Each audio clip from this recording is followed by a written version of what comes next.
Welcome back. I'm Coach Frederick, and today we are diving into part two of injury prevention and durability. Let's get right into it.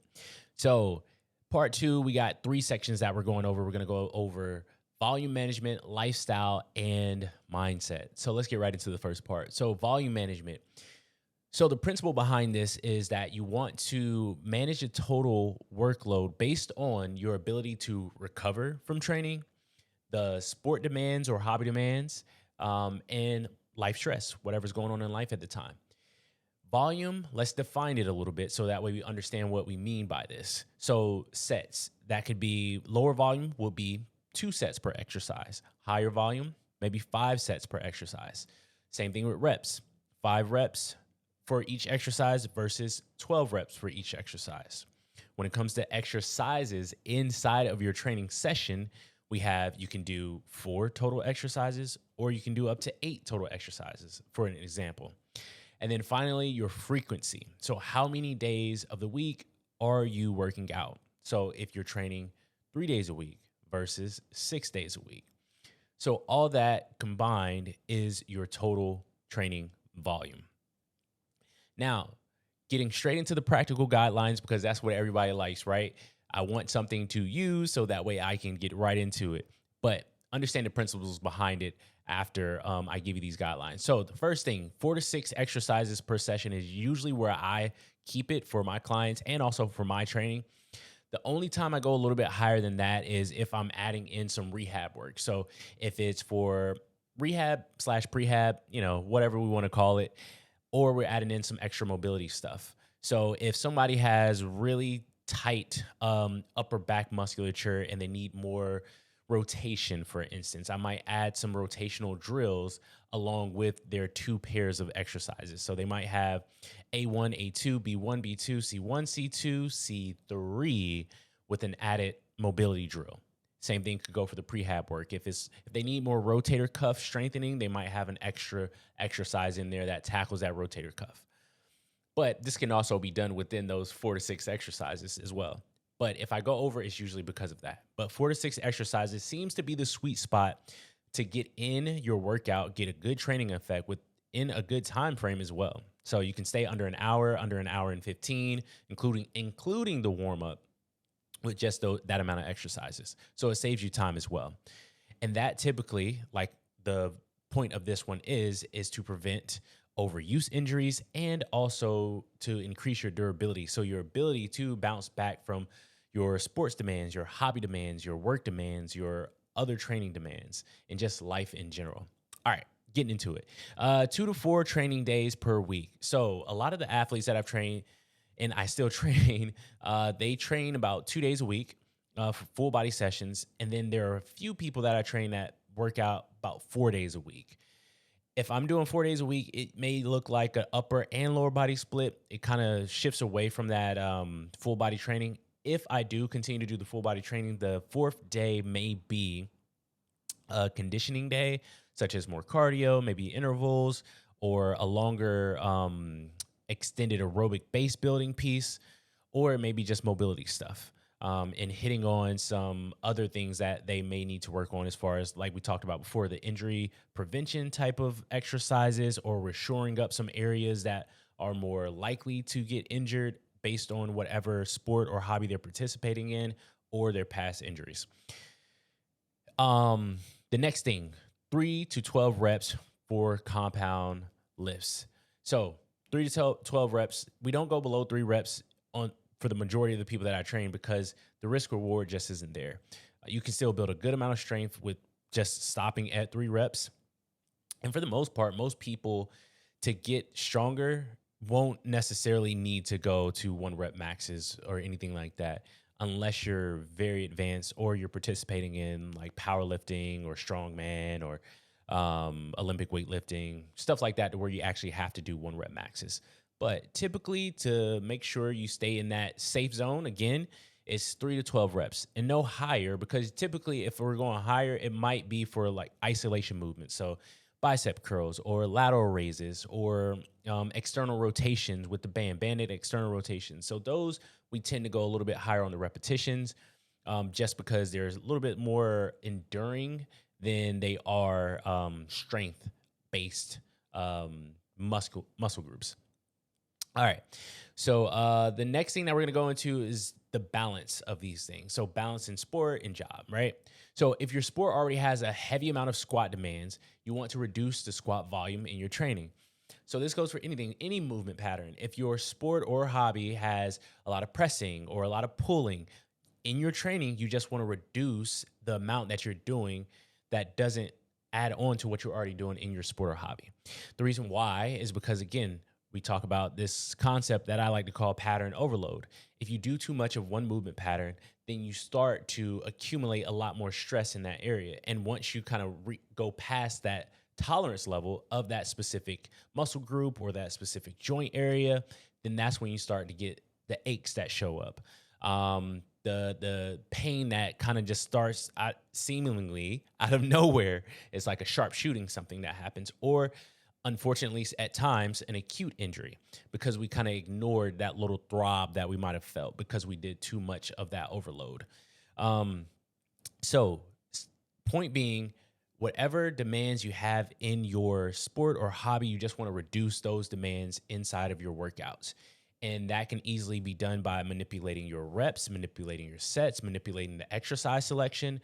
You can take out pressing movements on one day completely and then keep them in for another day. You can just reduce the number of sets that you do for the pressing movements. You could reduce the number of repetitions that you do, or you can change up how you perform it. It could be isolation pressing versus actual dynamic pressing. So there's a multitude of ways to do it, but you just have to remember that that's the principle behind it. You want to make sure you don't overload that pattern. Next thing, if you have a physically demanding job, so we talked about sports and we talked about hobbies, but if your job is physically demanding, you want to reduce the total training days or intensity. So let's say 5 days a week, your job is very stressful. And then you're also trying to stack 5 days of workouts on top of that. So you go to work, you get off of work, you go to your workout, and then now you barely have anything. And then you go to your next day, you do the same thing over and over again. And by the time you hit, let's just say maybe session 3, you don't have much left. You don't have much left in the tank. So you can pretty much say that half of session 3, 4, and 5 are pretty much a waste because at that time, you're not pushing as hard as you possibly could be if you had more to pull from. And also, you're just pushing yourself into a deeper hole, so that's going to make it harder for you to recover.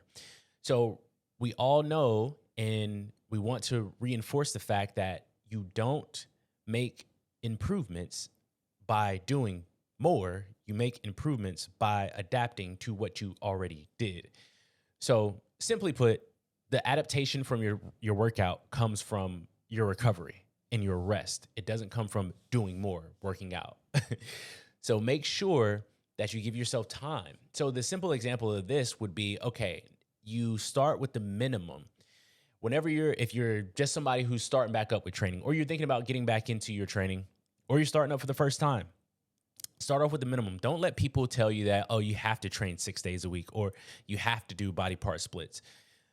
Full body resistance training is probably the best way for you to ease yourself back into training because you don't overload any one movement pattern and it's more flexible with a heavy work schedule.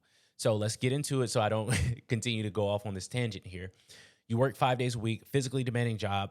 You do 2 training sessions, one on Monday, full body resistance training, and you're fresh because you came off of a weekend. So you can push a lot harder in that training session. So you hit your priorities. Let's just say you want to improve your squat strength.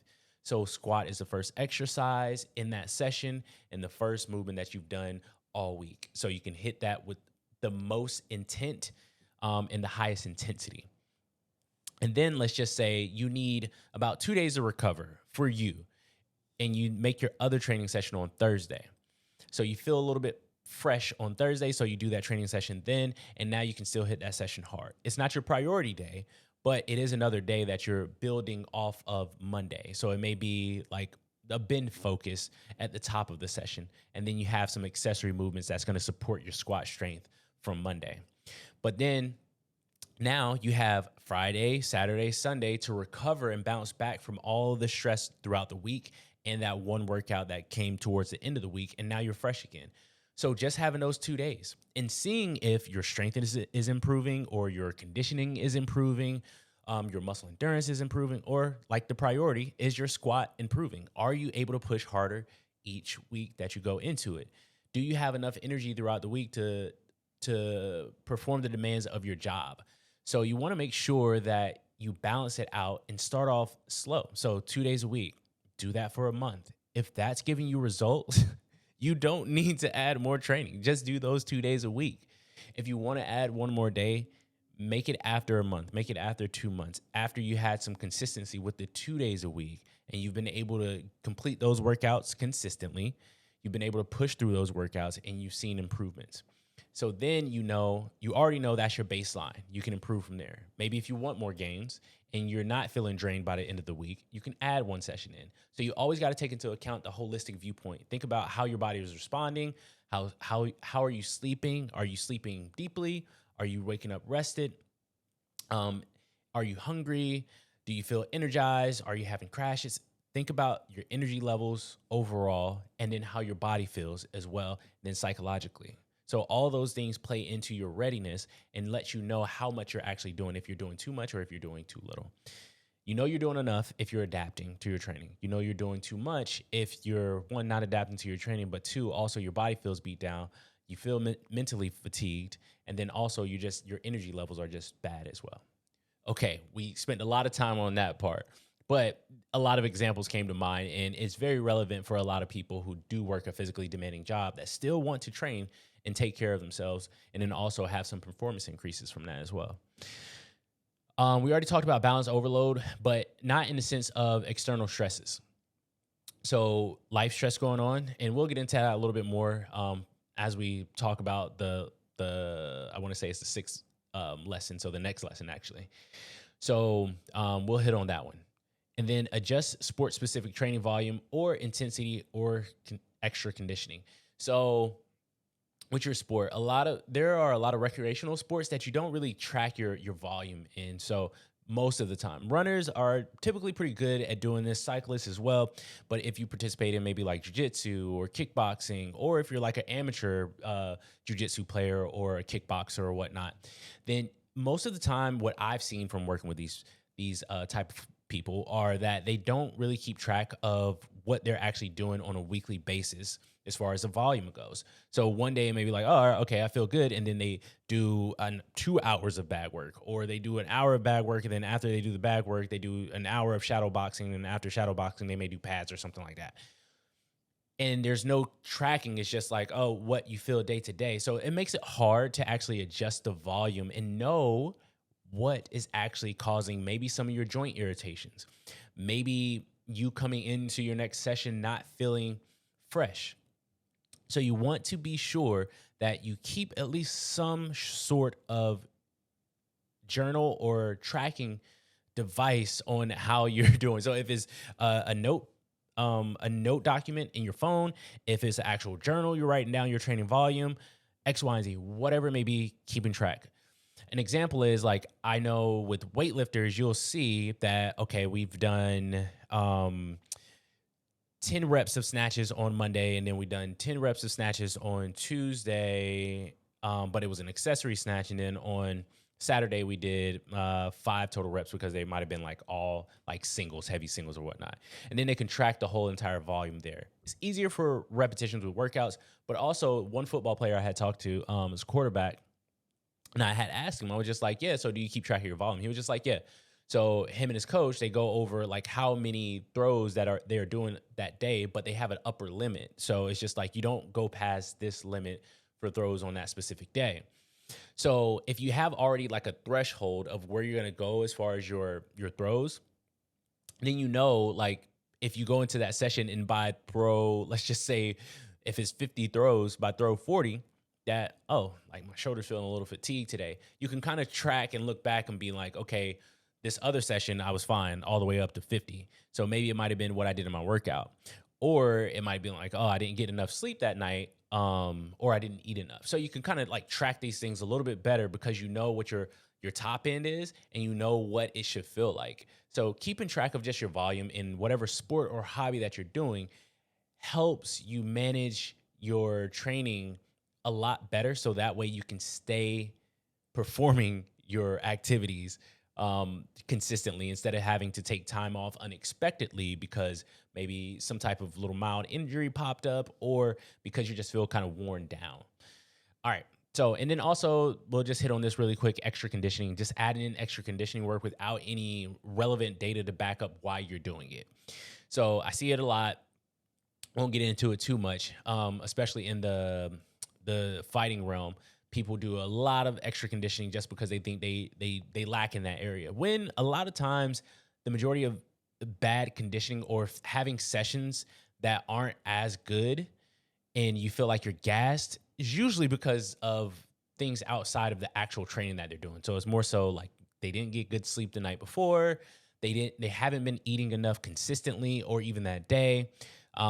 They're highly stressed. Like they might have a lot of other stressors going on. So that reduces their ability to output high performance. And then they may have been dehydrated as well, maybe chronically dehydrated going into that session. So all of those things can reduce their endurance, their cardio, however we want to state it. But then it's always the easy fix is just to think about doing more instead of actually analyzing, breaking down, and looking at all the other factors that go into it. So just make sure that you hit your bases with all those other things. Make sure you look at your sleep. Make sure you look at your nutrition, how the quality of your nutrition, the quantity of your nutrition, how you're eating, and also how good of sleep you're getting, deep quality sleep, the amount of sleep that you're getting. And then if you feel rested when you wake up, then also your hydration status as well. Looking at all those things and the stress in your life. So all those things play into it. But let's keep going. So the next thing, so the adaptation rules here. So lower volume during these specific times. If you feel like you have a cold coming on, you want to lower the volume because your body's trying to fight off the cold. It doesn't have the capacity to deal with a lot of training, and that can just push you into a really hard sickness. So keep the volume lower. Injury and recovery. So if you have an injury that you're bouncing back from, or if you are injured, volume is lower. So that way your body can use those resources in order to help with that injury rebuilding. So rebuilding those tissues that were damaged from that injury. Life stress. We talked about this earlier. If life stress is very high, you don't have good capacity to recover from training. So you want to lower that training. Then also, if you stack those two things, then you're just asking for a recipe for overuse injuries to happen because your body's not able to adapt as quickly as it would be if you weren't heavily stressed. And then competition prep. So when you're going into competition, usually whenever you're going into competition, depending on the sport, but most of the times competition prep, you're pushing a lot. Even psychologically, you got a lot going on. And physically, there's a lot more volume that may be going into it or just higher intensity going into it. So your workouts need to reflect that as well. So lower overall volume there too. So those adaptation rules are things that you want to think about. So whenever illness is on or you're feeling like something's coming on, lower volume, injury, life stress, and competition prep. Areas where you can raise volume when recovery capacity is high. So if you're feeling good, you're not in a competition phase, you're in the off season, or I say off season, or you just have a lighter, let's just say, stress in your life and maybe work isn't as hectic, then you can push a little bit more in the gym. It could be the intensity. Maybe you're hitting heavier lifts. It can be the overall volume. Maybe you want to add a training day in, or maybe you want to add more repetitions, more sets in your training. You can add more during these days. So whenever your capacity is high, when you feel good, you wake up feeling great, mentally you're there, you're alert, you can push it. This can help like speed up the process of you like reaching your goals. But in general, this allows you to just like enjoy training a little bit more as well. So the next thing is lifestyle. And I'll try and keep these a little shorter. I did not expect to go that long with the whole volume management portion, but it's very important. It's like, what are the key factors when it comes to reducing your injury risk and also improving your durability? So lifestyle, the principle here is training is only as effective as recovery habits that support it. So the training is only as effective as the recovery habits that support it. Again, if you do a workout and then you don't get sleep that night, you don't eat enough, and then you have maybe a stressful conversation right before bed, and then you try and go and train tomorrow, we don't need to say what's going to happen. You already know how that next training session is going to go. For the 99.9% of people, there's 1% of people out there who want to deny it. And I feel like those people are the ones running away from their stress. They'll be like, nah, I had one of my best training sessions when I was stressed. I didn't eat anything and blah, blah, blah. It's like, nah, you didn't. You didn't have one of your best training sessions. Maybe that was a one-off thing, if that, but you didn't have your best training session. And the session could have been a lot better. So again, you have to have these habits in place, and let's talk about them. So sleep, 7 to 9 hours of quality sleep, uninterrupted sleep, is the foundation of recovery. If you do not sleep, you do not grow and adapt and rebuild what you broke down the day before, both physically and mentally. So if you're not sleeping, this is the number one thing you need to do because it affects everything. It affects your nutrition, how you absorb food, how hungry you are, your appetite. If you go off and eat things that aren't as high quality because you have these cravings because of your poor sleep habits and your body needs more energy. So it's craving sweet sugar. Give me an energy high. I need this. So it affects that. It affects your stress levels. So your stress is already elevated because you didn't get good sleep. And your ability to manage your emotions is a lot lower because you didn't get good quality sleep too. And I won't go into it anymore, but all of these things, stress, nutrition, your training, how hard you can push in your training, all that is affected by your sleep. If you do not get good quality sleep, and I'm talking about deep sleep, sleep that you feel refreshed in the morning, that's the type of sleep that you need in order to be able to push really hard. So it's okay if you don't wake up feeling refreshed every morning. I'm not saying to try and be perfect with it. Of course, I'm not saying that because life isn't perfect. There's a lot of random things that can happen. And I know because sleep is still one of those things I battle with as far as like, okay, when should I get to bed? When's the best time for me to get to sleep? And also the nighttime routine, making adjustments to it, trying to refine it over and over and over again. So I understand. I'm not here trying to preach something to you that I don't actually already practice. But again, it's not about being perfect. It's about putting into practice and understanding, at least knowing that if I didn't get good sleep, I need to make some adjustments. That's it. That's simply it. If I haven't got good sleep, then my cravings aren't necessarily from just that I like Oreos. It's because my sleep is off and I'm not able to manage like my energy a lot as efficiently as I would be. Now, you might like Oreos or gummy bears or whatever, but you get the drift. All right, so let's go on to the next point. So nutrition, whole foods, adequate protein. A foundation is just eating more whole foods than processed foods, but I like to say more minimally processed foods. So most foods are processed in the first place, but just think about the minimally processed ones with food that comes from the whole, I'm messing this up, but the least processed food is like going out on a tree and picking an apple, right? That's like that. Or picking a potato out of the ground. That is like the whole food equivalent of the gold like that you can reach for. Okay, so anyway, I messed up that whole entire analogy, but I think that's the epitome of whole foods. Anyway, but you can have frozen food that's a vegetable, but then you can also have food that comes in a container that's processed because they put it in a container and you didn't get it fresh off the stock or whatnot. That's fine. But if it's like a frozen dinner that they might have added some already seasonings and some extra salts or fillers or whatever to it, then that's a little bit more processed. Point being, whole foods, great foundation to start from. Adequate protein. Having a source of protein with each and every meal is going to make sure that you have the proper building blocks in order to build your body back up from the training that you just performed. So you want to make sure you prioritize the highest quality protein that you possibly can. And that's going to be from mainly animal sources. So lean beef, chicken, turkey, fish, um, the eggs, things like that. Those are complete protein sources. So you're going to get all the aminos that you need in order to build back up. And I want to say like tofu is also one as well for my vegetarians out there.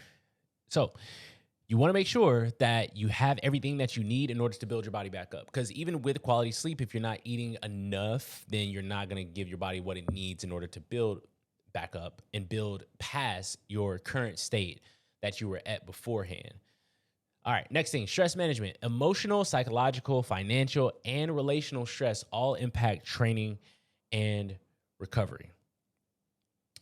So if you have an emotional conversation or you just have a very tough relationship, that's hard. That's very stressful on your body. That's very stressful emotionally. So it does affect your body as well. Psychologically, if you have just certain mental habits that don't contribute to your overall well-being, financial stresses. You're worried about your job, or you're worried about like what the economy is going to be. All those things play a huge factor into how resilient your body can be. So some tools are like breath work. So doing maybe box breathing, doing short inhales, long exhales, journaling for those who think a lot and got a lot going on upstairs. You can write that down. Environmental control. So in controlling your environment, getting out in nature for 5 to 10 minutes if your environment is very stressful. Going into your room and isolating yourself for a little while, maybe putting on good music that relaxes you. Changing up your environment, adding in visuals, so some paintings, maybe some posters, maybe some plants, whatever allows your body to feel like it's in a safe space is a good thing as well. Boundaries, setting boundaries with people who kind of overstep those boundaries more often that cause you a lot of stress. So having those conversations, and then restorative hobbies. So hobbies that kind of bring you back to life, to say the least. I like that term, bring you back to life.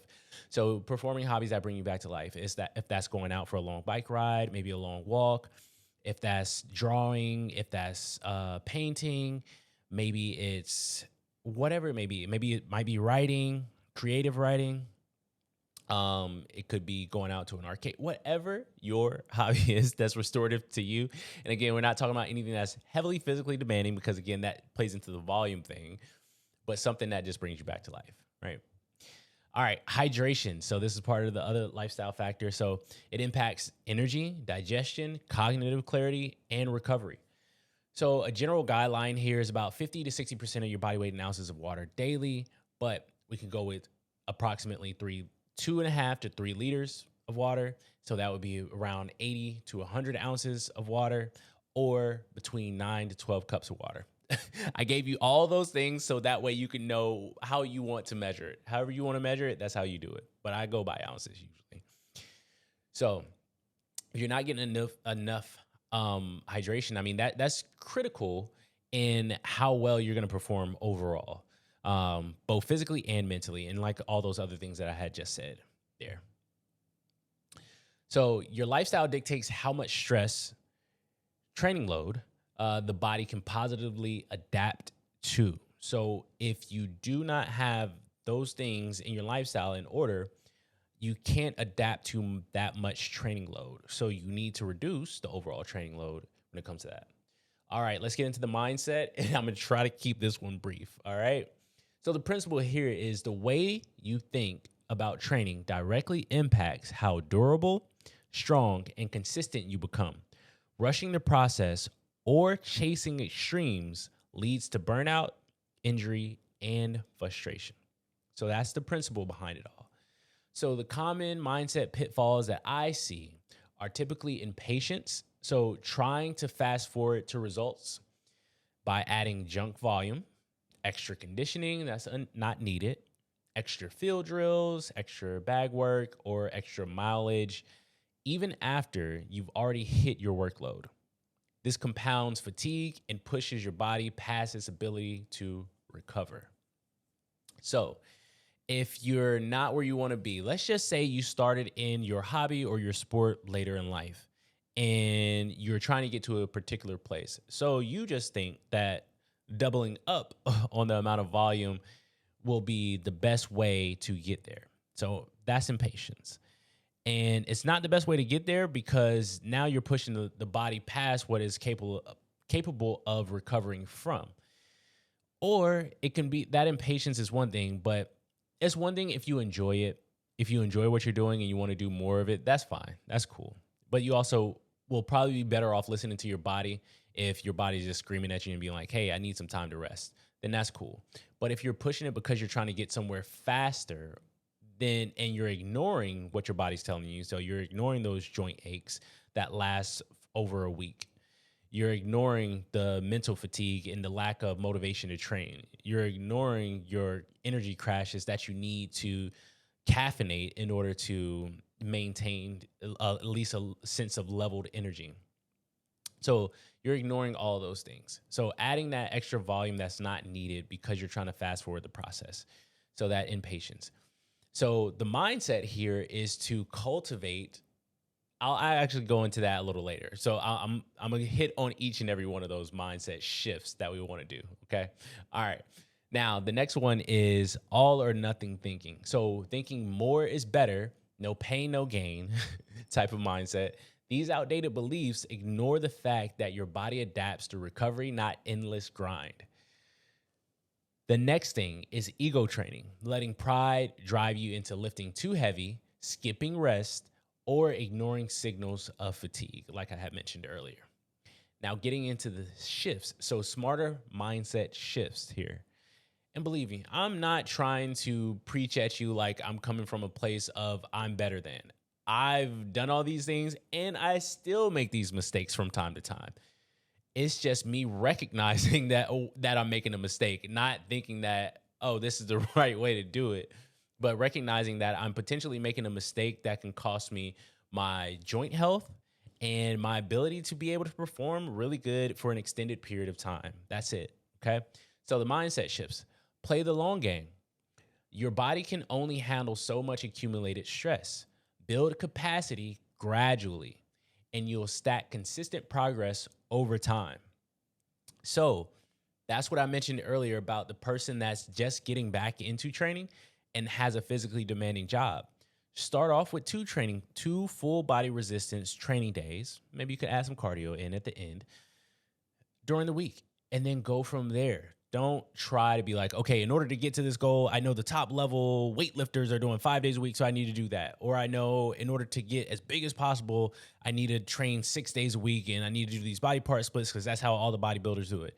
Or I know this elite athlete in this sport is doing this and they're working this job, so I can definitely do it too. You have to think about where you are. Think about the long game, where you are, where you sit. So this is your voice of reason here. Play the long game. Play the long game. Think about, the first thing you think about is how can I do this for an extended period of time? You just think about that. That will literally change your whole perspective on how you approach it. All right, the next thing, avoid the boom bust cycle. So rushing leads to injury, setback, rebuilding, injury again.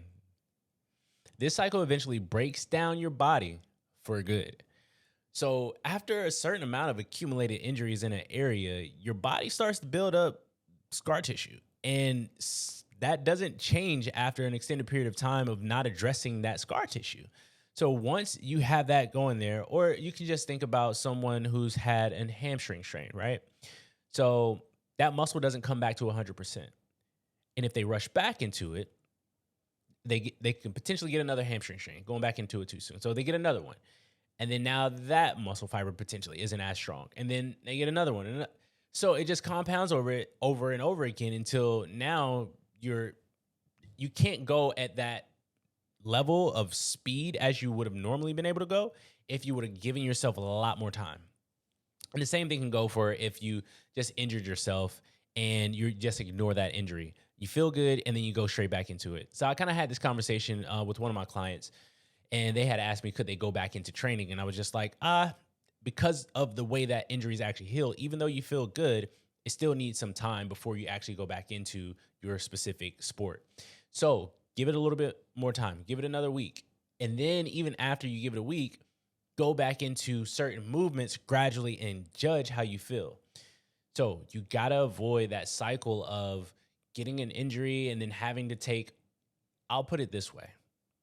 Would you rather, would you rather get an injury, have a month setback, let's just say 2 months of a setback, and you take your time, you do your rehab and everything, and then you're gradually going back into it month 3, and then month 4, you're good to go? Or would you rather get the injury, take a few weeks, feel okay, and then go back into it 2 weeks later, get the same injury or another injury because of compensations that happen, and then now you have to take a couple of weeks back, and then you feel okay, and then you go back into it, and then you can never actually get to the point, or you end up having an acute injury because of all the compensations that's going on there. And then now you're 9 months out. So would you rather take 3 months, or would you rather take 9 months, or even a year, or even maybe not participating in that hobby or sport again? So not trying to be over dramatic, which that was very dramatic, but you just want to keep that in mind. Always think about avoiding that cycle of being on that pain wheel, pain, injury, and then coming back and rebuilding, and then, getting yourself injured again. All right. Patience is a skill. Treat patience as part of training. Growth comes from stacking small, consistent wins. This definitely helped me when I had I used to do this weightlifting program. I followed Catalyst Athletics, and in one of the cycles, at the end of, I want to say it was like the week 3, you would do like a 3-rep max of certain lifts. So then you can see some improvement. So that the small wins there, right? So 3 weeks in, I know I'm going to do like a 3-rep max. So I don't have to try and max out week 1 or week 2. And then the next training cycle, they kind of had something like that too. But here's an even better way of thinking about it. So think about the way that I kind of train my clients is for strength work. If you have 10 reps of a squat on week 1, week 2, you may have 10 reps for that squat, but then you try and maybe add 5 to 10 pounds overall, or maybe to your top set. So at least week to week, you're working on trying to improve your weight increases from there. So you're not thinking about that overarching goal. Let's just say for that squat, right? You're not thinking about, okay, I want to get to that 500-pound squat. You're thinking like, oh, I want to increase my weight each and every week. So I need to make sure my form's really good. So my form's dialed in. I need to make sure that I'm feeling good going into this session because I want to make sure I add more weight. So those small wins, knowing from session to session that you have something to aim for, is definitely something that can help you build more patience. And that goes into what I'm talking about here. The next point is milestone tracking. So instead of chasing the end result, track small, meaningful improvements. And before I get into those small, meaningful improvements, I remember listening to, I can't remember who it was, and I think it might have been Seth Godin, but he said that the habit, and I might be quoting him wrong, but just stick with me. The habit is the goal. So if we think about the habits that we want to develop and we want to do those habits consistently, so consistently doing that habit is the goal, right? That can save us a lot of heartache. If we want to train, if we want overall good health, right? So we want to be injury resistant. We want to have durability so we can perform as many tasks physically capable, mentally capable in our life. What's going to allow us to do that is doing these consistent lifestyle habits with the nutrition, the sleep, the stress management, and training that doesn't break us down but build us up consistently. So it's doing those things consistently. So just doing those things is the goal, consistently doing those things. But getting into the milestone tracking, better technique than last session. So, your squat. In the last session, the knees were kind of caving in a little bit and the back was rounding a lot. And then the next session comes around and then, all right, my knees aren't going in as much as they were and I'm keeping better posture in this movement. All right, we made some improvements there. Week 3, all right, knees aren't caving in at all. I'm feeling pretty good. Maybe my coordination is a lot better. The next thing, improve intensity with the same or less fatigue. So let's just say you have intervals. You do 30 seconds on, 30 seconds off. And maybe you're holding it at I don't know. Let's just say 80 RPMs. You're holding it at 80 RPMs. And you do that for all 8 sets. And then next week you come and you do that same thing, but you feel less fatigued. Week 1, you felt like out of a rated perceived exertion scale of 1 to 10, you felt like it was a 9. And then week 2, you felt like it was an 8. And then week 3, it's a 7. But all the while, you're still holding the same RPMs. So that's improvement. The same thing can go, like I said, for the weights. And then the next thing is needing less rest between sets or intervals. So if, for instance, you do A1 is back squat, A2 is a dumbbell row, instead of needing 2 minutes to rest between sets, you feel already refreshed going into your next movement, but you still take your rest, but you just feel fresher going into that next movement because your body has adapted to the movement. It doesn't feel as fatigued from those stressors because it has a higher baseline now because you did all those things, right? You did all those things to help it adapt and recover. So now when you come back to that next session, it may not feel like you need 90 seconds of rest between exercises, but now you can push those exercises more because you're fresher going into those sets, okay? All right, so the next thing is recovery feeling smoother week to week. So you don't feel like you're dragging. You feel fresh and recovered. Instead of it taking you 4 days to actually feel recovered, it takes you 3 days. It may take you 2 days. It may take you 1 day after a period of time. Now, that's just if, let's just say it's more of a longevity piece, right? If you're thinking about more longevity, and I understand like there's a difference between high performance and longevity. But I like to try and think about integrating those things because I believe high performance can be taken from a longevity standpoint if implementing the right strategies. And that's what we're talking about here. So you can perform at a high level if, like we do most of the time in sport, you kind of periodize things based on what's going on in life and what goes on in your sport or hobby. All right. So in conclusion, manage your training volume, pay attention to life outside the gym, and mindset shifts for better durability and injury prevention. Sorry. So if this was helpful, be sure to subscribe to never miss an episode and share with someone else who may benefit. As always, I appreciate you listening, and I'll see you in the next one.